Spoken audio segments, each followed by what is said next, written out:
Hello, Ursula, can you hear me okay? Can you hear me, Ursula? I can hear you. It's a little echoey, but yes. Hello, Ursula, can you hear me okay? And that's going to let me quick mute that.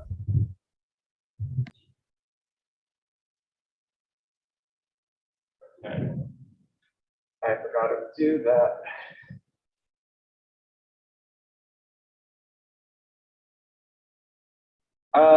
Can you tell me,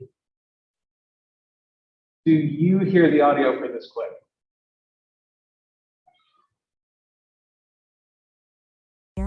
I am the current treasurer for FUM, and I have the Yes. honor to report. Okay, cool. I have it set to share audio, so I was hoping it would come through without a problem. Now let's just hope the YouTube feed, well, the YouTube feed must be working. We were getting a time delayed echo, so. All right, now we just have to hope people show up. Anyone there yet? Hi. Other people? Not yet. I'm gonna quick go grab my laptop charger because my phone's about to die. Same here.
No, I'm not here. We have your stuff.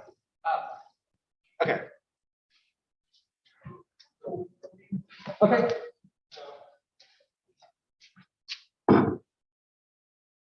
Hopefully the sweet wrap will show.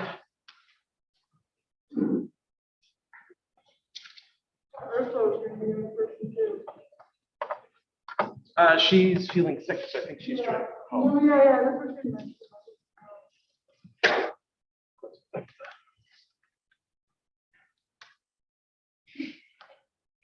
Sorry, I stepped away from my computer as well.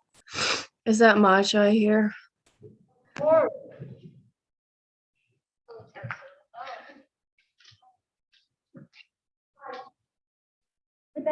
Hello, how are you today?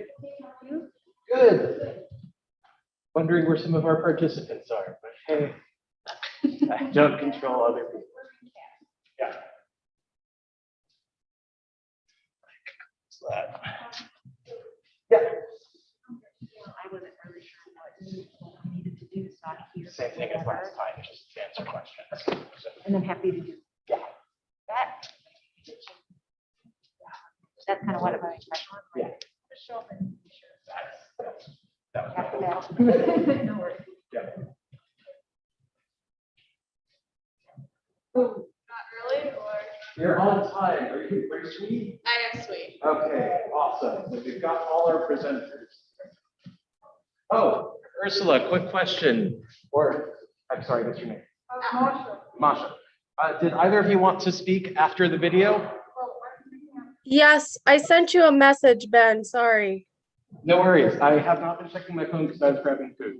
Yeah, we were thinking I was gonna do a brief introduction, play the video, then Masha was gonna elaborate on a couple things and wrap it up. We can definitely do that. So, I would say just when you're ready, come up and explore the space. Quite literally. So. The same thing for Sweet. When you want to come up, we're running everything off this computer, so it's just the mouse. Yeah. As long as you have the PowerPoint? Yeah. Perfect. It's so what I do is I actually already it's part of this slide deck. Oh, that's perfect. Thank you. Just tell me when you need me to go. Yeah. So Sweet will be second. Take 2 minutes ago, you said 5 to 6 minutes? Up to 10. Take as long.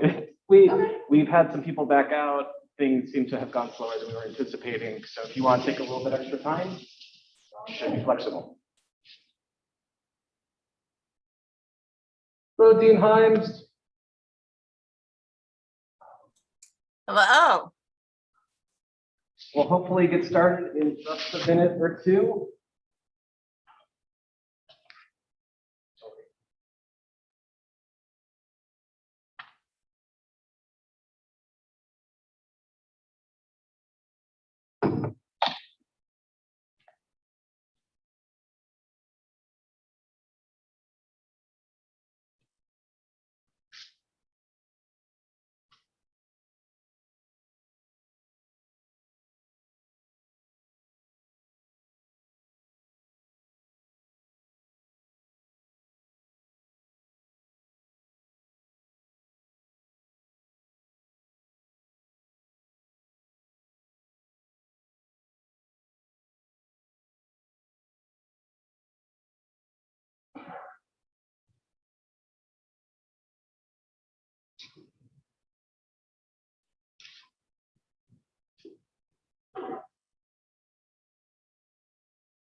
Okay, it's about 12:47.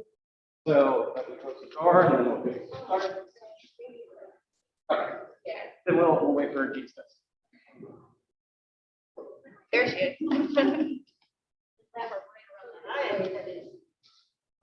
Oh, that's the right word.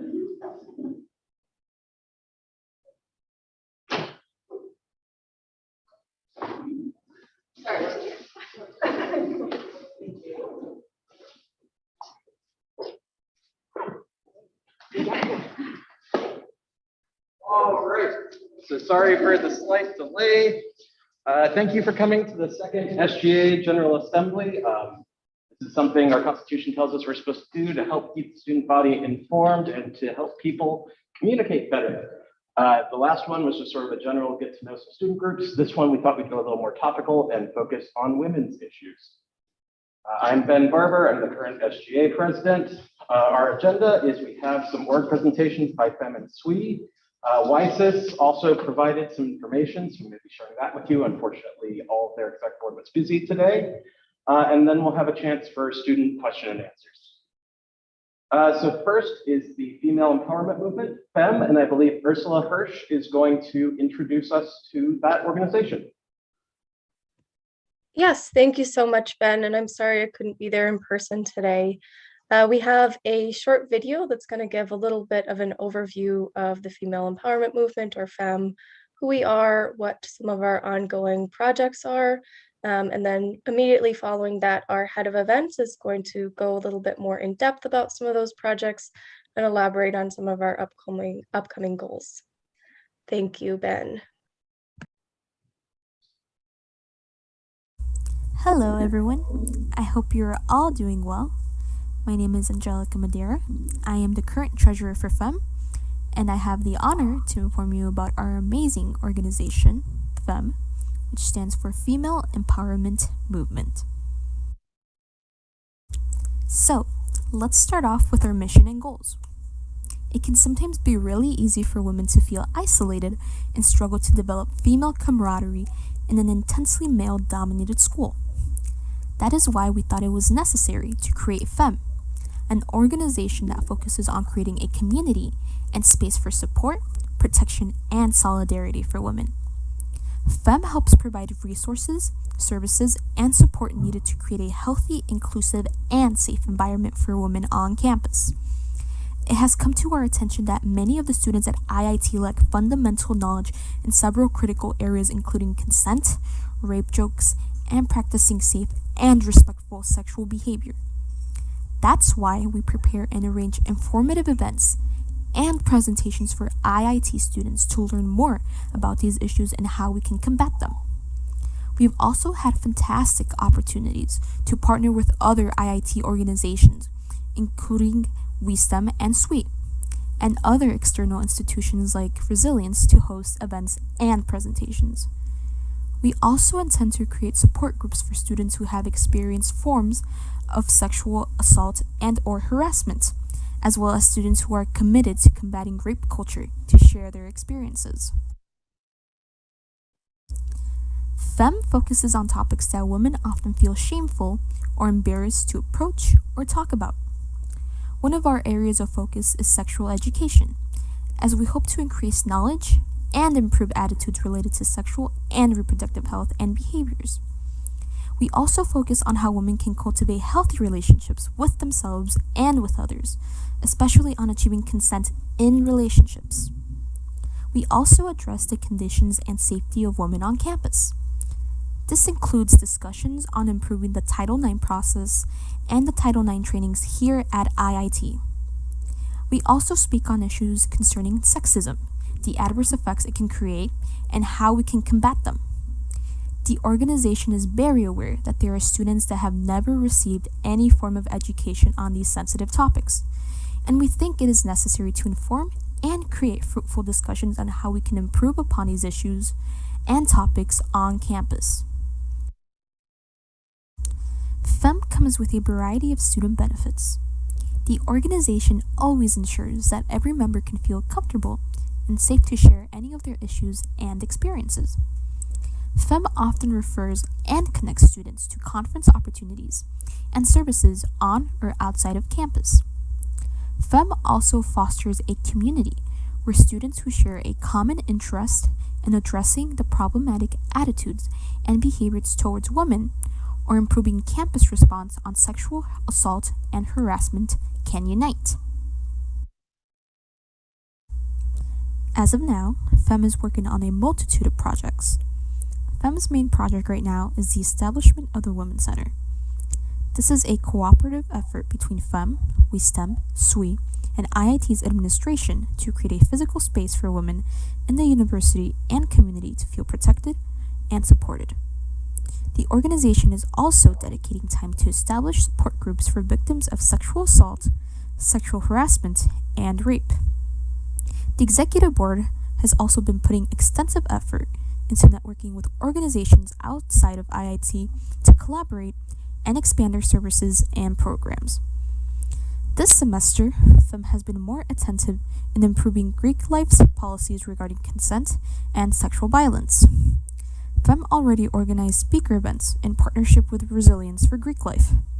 However, the organization hopes to continue its collaboration with the Greek Council to improve the efficiency and engagement that Greek Life members are receiving in their Title IX training.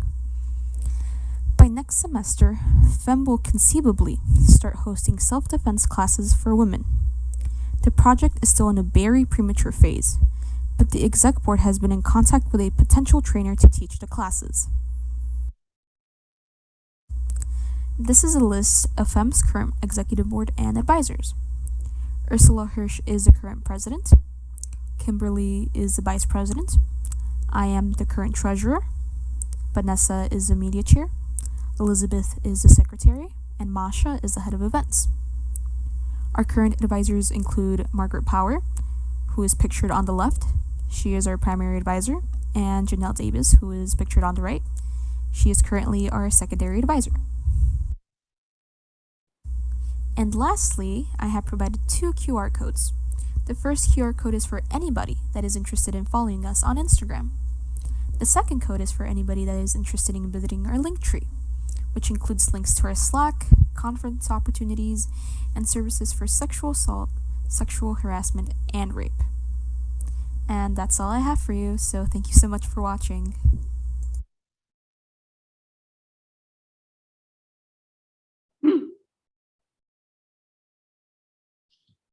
Thank you. As she mentioned before, I'm just going to focus on some of the topics, especially the ones that I often provide a little more knowledge, which I'm sorry, it's hard to hear. I wasn't sure if I should be, okay. Talking a little bit about especially the Greek Life Project that I did last semester. I'm usually pretty loud. Let you have to be, but that is better. It was something we started. It was actually a conversation among the Greek community where we always known that there were double problems. We were talking to the community of what their individual houses had in place to have a safe environment.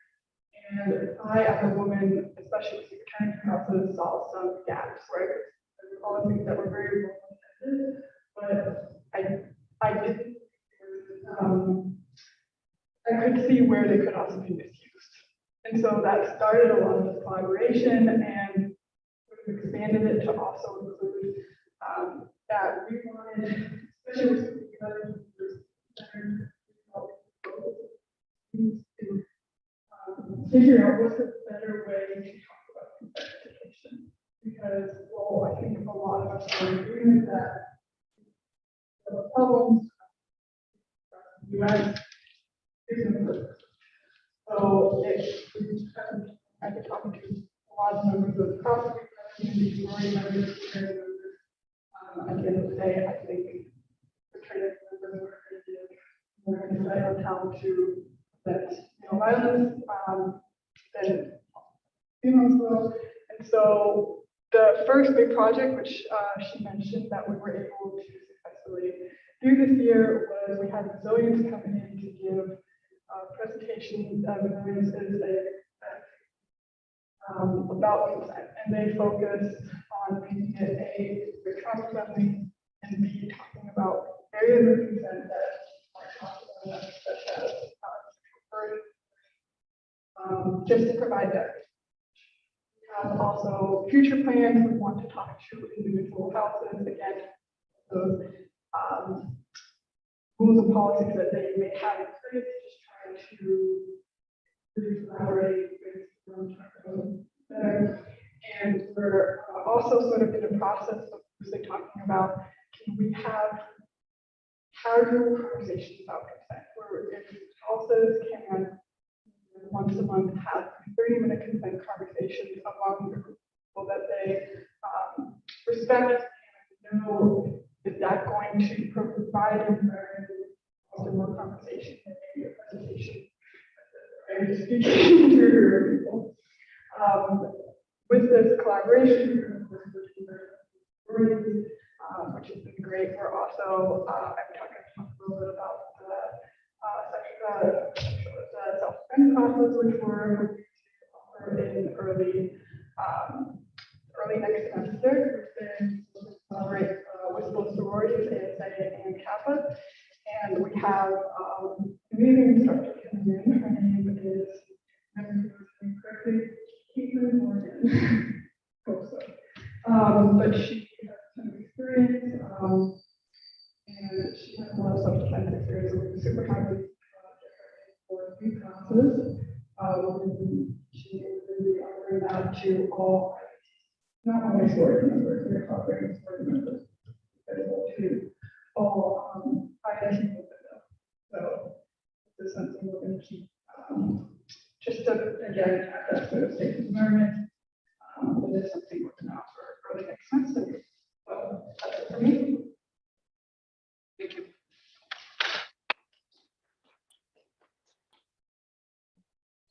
Thank you to FEM for their presentation. Up next is Swede.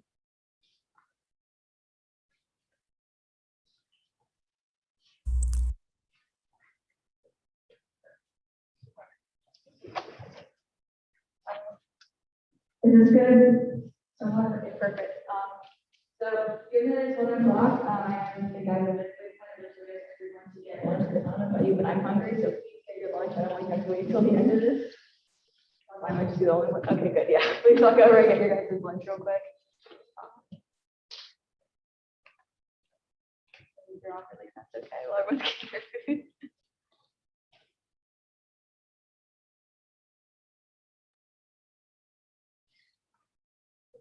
Yeah, I think we're No, we've got another 45 minutes. very cool. Is anyone in the front row want any refreshments? I might actually. Yeah, no, go ahead. I'm catered. I just got mine now.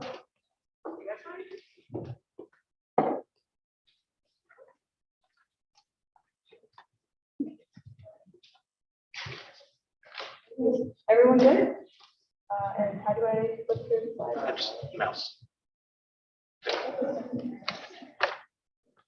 Well, thank you for everyone taking the time out of your wonderful Thursday. Hopefully, find it cold outside. This was a presentation. My goal is to make this short and sweet and brief as we this wonderful forum that SBA put together.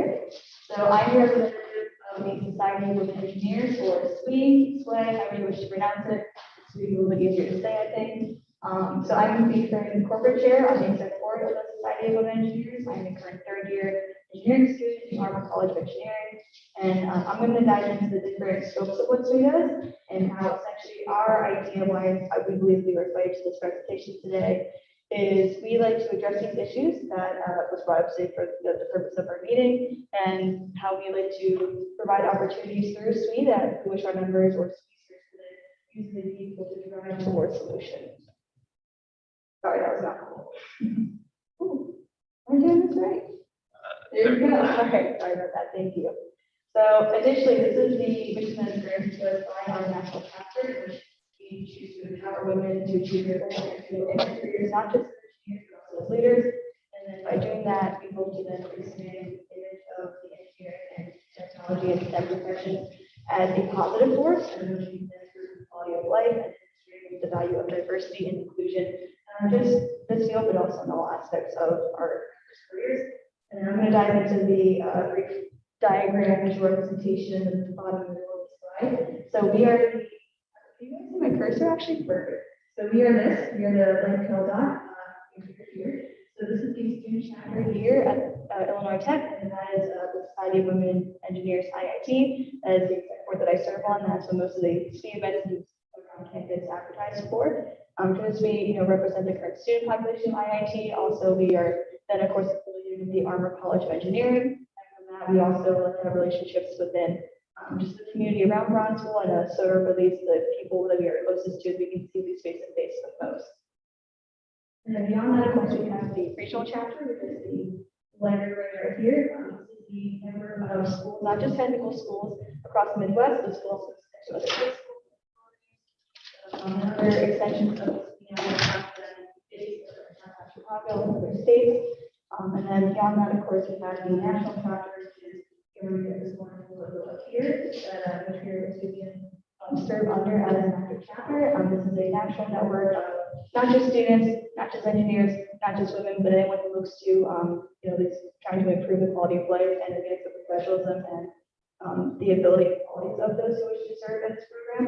And this can be, people in professions, for people in academia, whether or not they are studying engineering.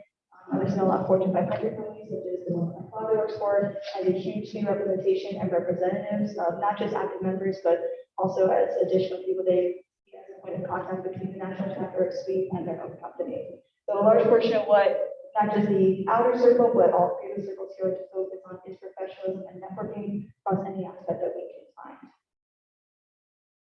So additionally, what we want to do, and this we wanted to create for this presentation was recently we did a gender inclusion survey. And again, I think it is responsible to note that it is a small sample size, about 16 responses. However, I think it's also important to note that this is a very small population that we are trying to sample in any sense. And regardless, we think it's important that those who were brave enough to reach out with help to do that were able to fill out the survey. So I'm going to walk through a couple of slides. A couple of the graphs, sorry, we can come back to any of these if you have any further questions. So I'm just going to start with this on the top. Don't know if it's able to be seen, at least with the pattern on the wall up here, but at least for the question is, if you notice, here's where professors say, this is where they have to report. 50% of them did say yes to both, and then fortunately, there were less real cases. Majority of the remainder besides the yes to both. And additionally, much further asking, did you feel gender bias? Any way, shape, or form? There thankfully was sometimes there was the overwhelming majority. We can work with that. We're working there. Thankfully there was the majority which did say no and yes. However, it was less than sometimes. So at least that's where we then can rationalize what we are doing here and speak why it is valid and why we hope to further at least do what we do at Illinois Tech. And then up in the right hand corner, we do see we want to report however you show out of the group. This is not just a professional aspect, it's personal. Would be a further responsibility. I'm going to get into, and then unfortunately, the majority goes, yeah, there's a decent amount of notes, and then from this we then validate more of our purposes and events here at SWEET, at least to try and combat this majority that did answer yes. In addition, additionally, this is my least and favorite graph at the same time. So how we did survey how female represented do you feel at IIT, and this was in a like out of 150 someone survey. This is based just on classes specifically, not so much attendance. However, again, the majority did say however, I think it is important to note that this does reflect the overall student situation at IIT. So I think we're on par there. Some people weren't or were going to classes they should. And then additionally, some did say 50-50. I'm just going to say that we do at least have classes like that at IIT, as well as so much other universities, not so much just universities. And then I am really happy that no one said the only females they see are the female people. That would be a little concerning if we did. However, I would love to speak to them and see where they are. Do you have any questions about that? Okay, good. I hope questions. All right, and these are some of the comments from the survey, which again, the survey was completely unanimous, and some people did actually go into talking about because they felt safe enough to do so. Then the team projects, such like the agro projects that they have here, and we also said that they found motivation to respond to the survey in other activities outside of academia, such as sports, sports and fitness, workout facilities, and other skill organizations on campus. In terms of the female students not being as strongly recorded not being recorded as strongly physically, emotionally, or mentally, at least like strenuous, to which the gens saw those easily be championed or at least counteracted by others. This is wage and desire that they assist in female. That is not personally experiencing racial minority discrimination, but and then has heard from other people and her personal friends at IIT of just international, sorry, people with international backgrounds of less responsiveness. We did not fill out the survey, also reported some idea. Additionally, some said it was simply just with a peer, such as dynamics, and then she expects to go into starting an ACE class, or again, they received, first in the 3 out of 4 competitions. However, most of the people in the class said that they were lucky and that they continually go to the male students in their class. Although I would say statistically this is probably understandable, as if you are the only person in your classes of a certain type of profile, you are going to be, the only one who will stick out. That makes any sense. I think it's just a statistical mathematical problem from which students arise, which we cannot control as students. At least as students, we do have a choice and create organizations that will then help address and better give individuals who are feeling affected. And then some people said they were just lonely. Which again, we are trying to also provide community here. So these are the core values that are again defined by the national chapter of the Society of Women, that each chapter takes upon their own entity and ability to implement in their own way. Further, that's trust that any good organization have. Additionally, we want to build integrity within our students, also to create an inclusive and safe environment, and not just provide mutual support. One of the aspects in which we at IIT likes to really put an effort towards is the professional excellence in every manner that we can. It's not just for any individuals who fit this profile of what our organization stands for, which I'm going to go into a little bit. All members at IIT, as we like to represent ourselves like a professional organization in which the goal is to then benefit women engineers. Or do we? Because we're really just trying to benefit all students, not just all engineering disciplines, but also non-engineering students, not even just STEM students, essentially all students here at IIT and any students that we like to meet along our way. Additionally, we also have an incredible network of faculty that are also involved in IIT, which is really things to recognize. And from that, we also have an incredible amount and network of mentors, not just within academia, but also within the public and industrial sector. Not just Chicago, but also nationally, but of course, we have Washington friends in Chicago. So this is the ways in which we then used to use our organization's ideas as a vehicle to then counteract or to create solutions from these issues that are being discussed today. And that is my job. I think our job in the whole world is I get to create a bunch of words. And then it might seem like a really little tale, but essentially what the idea is really to bring in companies or industrial representatives of companies around Chicago. And what we do is we have them come in and give a personal one-on-one conversation about whatever they want. If anything, want something to talk about your chemistry topic, it's a wonderful talk. And then if you can get someone themselves their personal story, how they immigrated to the United States, went back to school for 40 and now became an engineer and built a top service in Tech Park. In addition, we also have the incredible research and one of my professors actually explained to students in a way that you can understand, because I don't even understand how the panels of videos incredible the amount of research that we have at the school. And that's also something that we want to highlight and to, again, serve the people for our students to get more involved in. And then additionally, probably the most notable aspect we have right here, I'm sorry, I lost also mouse in my bag, as a photo from here, this is for the conferences. So every fall we have the Student National Conference, which is again a huge recruiting, networking, professionalism event that we have. We just had it a couple weeks ago. Smashing success we had in Indiana, Indiana, thankfully, and then additionally we have the regional conference which is coming up this spring. I believe it's happening in Des Moines, Iowa. So it's the regional conference here in the Chicago area and the West. However, anywhere so we could get any conference either student that we see fit. The regional conference, of course, is a little bit smaller, a little more intimate, smaller companies, but they can probably easier to get that one-on-one contact with recruiters and individuals that represent the city. Additionally, we have social events.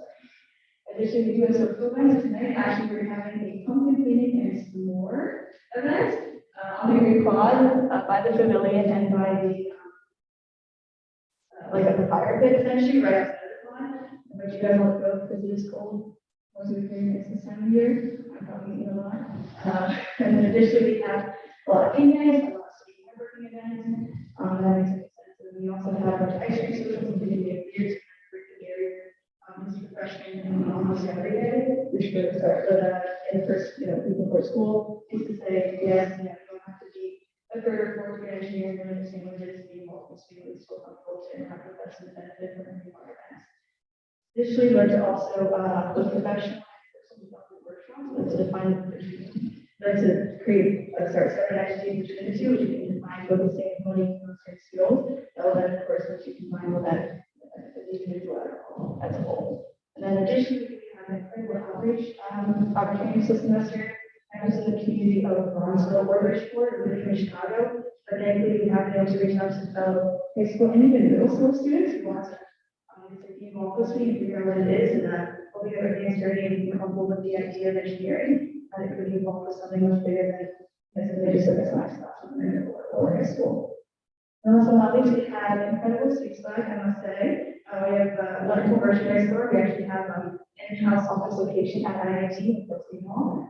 We sell merchandise and fundraise for other events. There's an online store, and this is one of the main ways into the Sprint Suite. It's like having wonderful merchandise labeled with the national logo as well. Again, just almost use that to connect our members. You can, and that's all I have today, unless you have any questions. If not, please get lunch. I'm hungry, okay? All right, thank you. Thank you very much.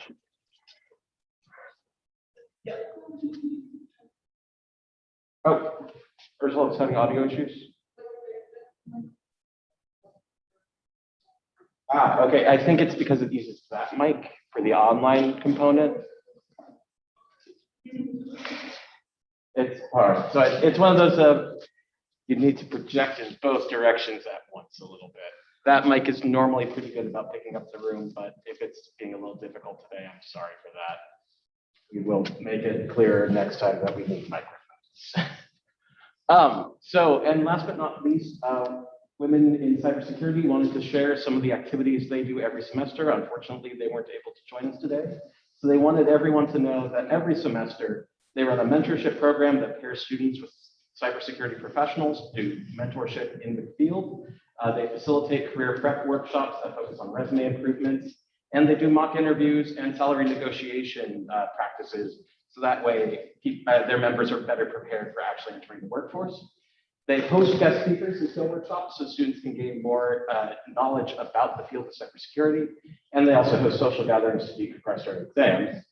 And they lead discussions on topics that affect women in cybersecurity. They play cybersecurity capture the flag, which if you've never done that and you're a fan of the Matrix because, hey, it's all about computers and old school hacking, you need to try and capture the flag to help their members develop their skills as members of the cybersecurity community. And they also do a weekly newsletter to inform students on current events like what WISIS is up to. And so that sort of wraps up all the presentations we've had today. So now is the time to ask questions if you have them for our students. We have online Dean Himes from the Lewis College. We have here Rachel Hirsch. I believe is Professor Power, hopefully is either online or here. And then we have Director Salea and Dean Stats. So if you have questions, raise your hand and feel free to ask them. I don't believe any questions have been submitted online. If you are uncomfortable asking your question, there's an anonymous form and I will read your question. Yes. I had a, is it also, okay. Well, I had a question, and this is regarding to, again, the Greek life stuff I've been doing. If someone is Title IX, does the school report that to the have policy in place that also associated number stuff that maybe my laws will be down. But I was wondering if the school does notify attorneys or And so every situation is very different. I don't know if the question was heard wide, so I'm going to try to summarize it and tell me.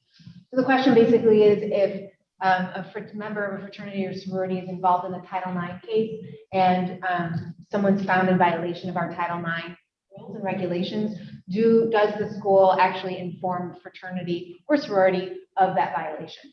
And so it's a really good question, and it's not an easy one to answer, but there's so many nuances, right? It depends on if it is an organizational issue. So we could have a member of a fraternity who is found in violation of sexual misconduct in a residence hall room between another student, in which case we would not go to the fraternity and say one of your members is involved in a Title IX case. Now, what we would do is we would talk to them about what that looks like and how to have that conversation, because maybe if they get kicked out of school, they're going to have that conversation. But we do not, just as a general rule, for privacy reasons, we don't go and tell people. Now, if it's a fraternity event, say, and a lot of stuff is happening at this event and it's very well known what's going on. Now, there's a lot of nuances there too. We may or may not have to tell them because they're going to know, but if it happens in their chapter house, there will be some sort of reporting mechanism to make sure that the chapter is held accountable appropriately. So we would look at that probably from an individual perspective, like the actual people involved. And then we would also look at that from a fraternity organizational perspective. Why was there an environment that allowed this to happen? What exactly occurred? Was it during a party? Was it simply a visitor in the space? That kind of thing. So it's not a cut and dry answer, but overall privacy rules in these situations. Now, we don't tell students not to, our practice is we recommend that students keep this information that they are going through within trusted parties, right? And because they need people to surround them to support. We never say, don't ever talk to anybody about this. But we do say it's really important to keep this information to those at the university who can help you, or trusted parties who will then not go and start spreading rumors. And that's one of the reasons why we have that conversation with the parties who are going through this type of process. And witnesses, we would say the same. So we really try to keep that under wraps as much as possible. That being said, we're not following the student around to say, don't say anything, don't say anything. So if a student wants to tell a fraternity member, if they want to tell their president, if they want to tell their nationals, if they want to tell anybody, they can. We wouldn't have any recourse to stop them, but we do try to coach and counsel how to have those conversations, who to have those conversations with, and why it's so important to kind of keep privacy an issue. Because we also don't want to remember that there's two people or multiple people involved, and just because one party feels a certain way doesn't mean the other party feels a certain way. And so it gets even more complicated because there'll be a group who says, we don't like this party because of the behavior. And then there's a group who says, well, we don't like that party because they made it up, or they're lying, or we just don't like them. All the reasons that I'm not saying are right or wrong. I'm just saying that's how these things happen. So I don't know if that answers your question. Yeah, I guess I have just a clarifying question. Because from and I cannot speak for all health sort of rules that they have, but if any member of their in any way, which is why I asked, because I'm just talking about our family violations, not where they transit, because I understand, of course, there has to be that level of doubt, but if someone is being found in accordance with it, that is saying that this was an acknowledgement that this did happen with a violation. Right. So that's what. Okay, cool. Thank you for the clarifying. So the clarification really is, so the scenario is the person is found in violation. Do we tell the fraternity or sorority that the violation occurred? Well, probably not, but what happens is let's just say it depends on the consequence of the sanction, for example. So if the student is expelled, we wouldn't tell the fraternity why, and actually the student would say, I'm moving out of the house. So in that case, it would be, if it's not all known to the fraternity, we would not share that information. If it's probation, we still wouldn't, we couldn't tell the fraternity that the student is on probation as a student, because that's protected. Now, again, if it's that one scenario that I talked about where the organization is involved and the individual members are involved, that's going to take care of itself because everyone's going to know. If it's literally just one person on one-on-one sort of isolated incident, you would not be sharing the reasons as to the things, and actually the student will probably need to do that. We just wouldn't. So if that responsibility is If it's even necessary, you know what I mean, right? Like it's not mandatory that everybody knows exactly why you suffer the consequences for any actions that you do. But the goal is, I'm expelled because I violated the code of conduct, I'm leaving. There's no reason from my perspective that the student would have to tell, but they could. I can give a specific example that would, I don't know if that would help the situation. I know there was a situation years ago in a fraternity where a member of Title IX, and he was not expelled. He had a year which was not allowed to back up. But he had, I don't know what the official term is. Suspension. He did not form a fraternity until actually afterwards, some later mentioned it, and this is against the bylaws. Fraternity. But I had found it just odd, and from what I don't want to word with anyone, just found, I think they had found it odd that the only reason they knew about it was because he mentioned it. And in fact, was, as I said, found guilty by the school, violating Title IX, with very quick days, suspended, but fraternity, despite the fact that it goes against their bylaws, worked out. We have no obligation to alert the fraternity as to the reason why the student had to leave. And that's really because it's covered and it's a privacy issue. Yeah. Just to comment, I mean, in the end, the outcome was accomplished, right? Well, but if he had never said anything, he mentioned it, but he had never mentioned it. Mention anything would be, If he hadn't mentioned anything to the fraternity, the consequence would have stayed the same. So the conduct process is completely separate from we don't call faculty members and tell them why they're not in classes anymore. We don't tell, academic advisors. We will say now, if a student is expelled or suspended, we will alert the appropriate administrators to say that the student has been suspended or expelled, but we will not give the reasons why. And the reason for that is so that way, as an institution, we can protect that the student actually has to follow the suspension, because otherwise they can register for classes, or they can still get financial aid, or, whatever. They can have access to things on campus they're not supposed to. But that's the only reason. We literally give a name, and we give that suspension or expulsion, and then we take care of that administratively. We never talk to a student about specifics ever, or an organization at all about an individual's conduct case. It's just, it's illegal. I have a question. So I get that, and that makes a lot of sense from a legal standpoint. Does the university keep track of the bylaws of the fraternities and sororities? So that Well, they basically Sure. apply to their bylaws, even if you don't tell the fraternity that, that you're removing someone because of a Title IX case, you are aware of the fact that doesn't allow for certain things, and then comply by their bylaws without revealing the private information.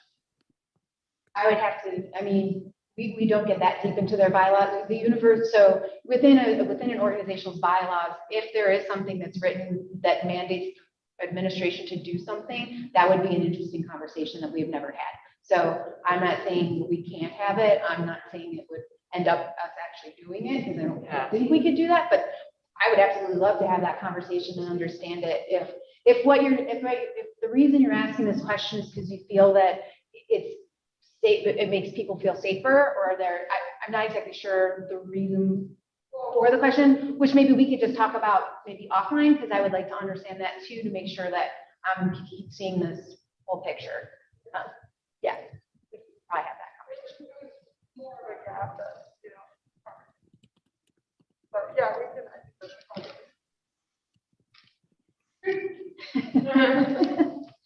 Anything else? Other questions? Doesn't look like there's any online yet, so if you want to submit them online, there's a QR code. I kind of have a question. Sure. So I'm the executive director of the Capital Institute, and I reached out to Katie a while back because I noticed that our crop of entrepreneurs this year only 2 women in the cohort, and I'm wondering why that is. And I wanted to just hear from all of you. Are your associations connected to the Capital Institute? Hear about us? You hear about our programs? Try. You might be using the wrong channel. I wonder, because I want the talent and I want the women to be capitalists, but I don't see that, I don't see that many women, and it's really unfortunate. So, yeah. I'm just gonna offer my consent, especially like I'm a very major, I'm an engineering major, and there's a lot of us, like I am myself, I'm a very calm person, and even I struggle a lot with.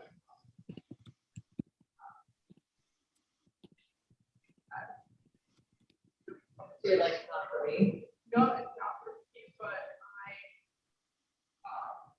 I think if you often don't good enough, where we don't feel like we're hard enough, we're creative enough, where we have enough of ideas.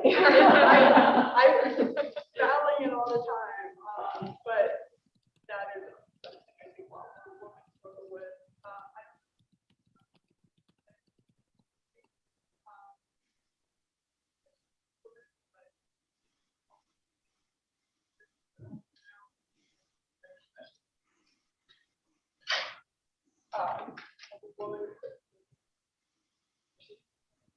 Yeah.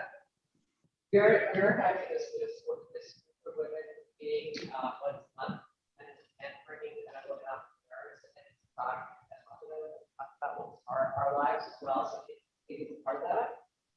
So we'll make sure to share that with them more broadly, I guess. Right? But yeah, and as far as like the imposter syndrome is, actually it's funny, there are a lot of entrepreneurs who struggle with imposter syndrome.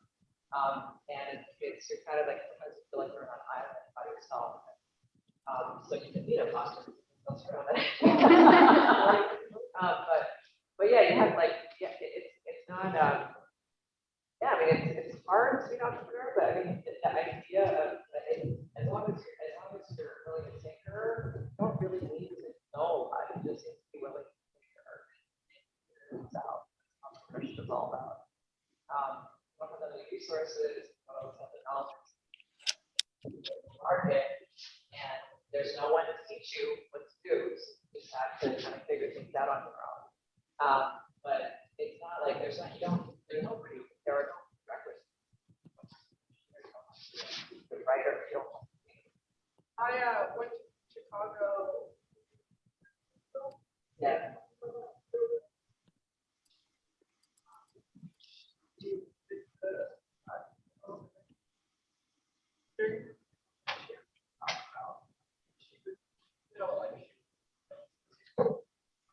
Yeah.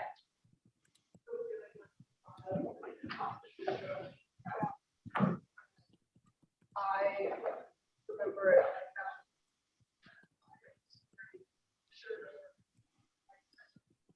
That's great. Definitely get more of us. Yeah. Let me know how. I'll hold your hand, I promise.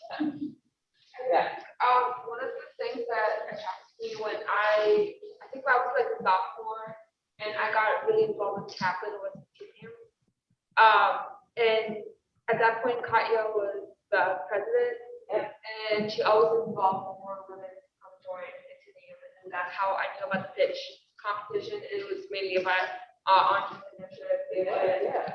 Yeah, and I remember we made like a group just full of like women, and we started like working on these shoes that could have like built-in wheels, like you can take them off whenever you want to. Oh, that's cool. And yeah, and that's why I was like, oh, that's interesting. And then I had iPro in Kaplan as well, and then I think that's how I got more involved with Kaplan. But then after COVID, I think that kind of put like a gap. Yeah, we're still trying to get people into the building now, and iPros are kind of coming back in person. So yeah, they're coming in. Nice message. And Anthony's still here. That's true. Pajardo. And yeah, so still alive and kicking. Katya's still trying to stay connected. She's an alumna. Yeah.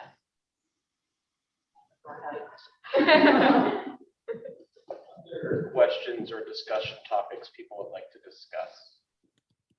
I So you have an idea, so at least I know how other busy the other female-based organizations are, but I don't know what the process for like renting out spaces for events, so wouldn't it be cool, maybe like we had our lunch events like at Kaplan or something? I mean, not to like use your guys' space, like I know it's a big space and stuff goes on there, but I don't know how that process works or where any of that could happen, but I think it would be cool to maybe start having more student-based events at Kaplan, because for, you know, 2 micro classes, I don't think too many students really go to Kaplan, at least a large portion will be used in order to see younger students get involved in stuff like that. Don't know if that's the original goal, but at least, you know, we can get the younger students in Kaplan more and like see like women and organizations participating at Kaplan. We love that, like your social sessions that you mentioned. I'm like, why don't you come and do that at Kaplan sometime? Okay, we'll do it at Kaplan. We're actually having our next PM in Kaplan, so I think it was Emily Harris who reached out. More, involvement in Kaplan, so yeah, we're actually, there's definitely a good idea to do it. I don't know, like, did we get a room or do we just get like the front like steps? Like, I don't know where any of this. You can get a room, you can keep us set up and tell us where are you having your meeting? 107, you should come by. Yeah, so if you right, so just send it to me, and then we have a new director of operations, she's great, thanks to me, she'll hook you up. Thank you. I think there's open hours on Wednesdays from 12:45 to 1:45. That's what's going on. They saw that. So I think it's open. So if you guys just wanted to go and have a meeting there, I believe it's Wednesdays from 12:45 to 1. Okay, so there's no like reservation required because. I know that, I'm not sure if it's still going on, so let me double check, but I know that was something that Max Rec opened up last semester. Yeah, that's good, yeah, I didn't know that, so, helpful.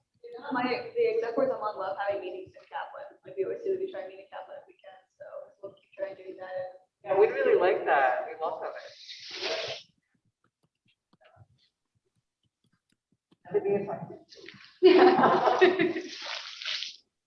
Other questions, concerns, discussion topics? There's still nothing online, so I don't have anything to ask.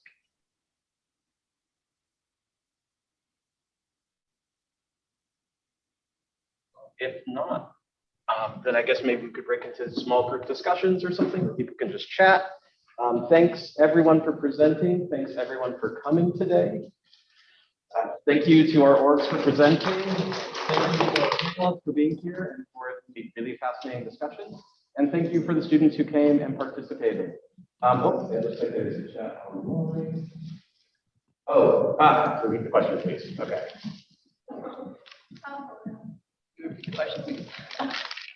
About half an hour ago. So the first question had been about Greek life and Title IX reporting. That was the first one. We have Lisa Mateo.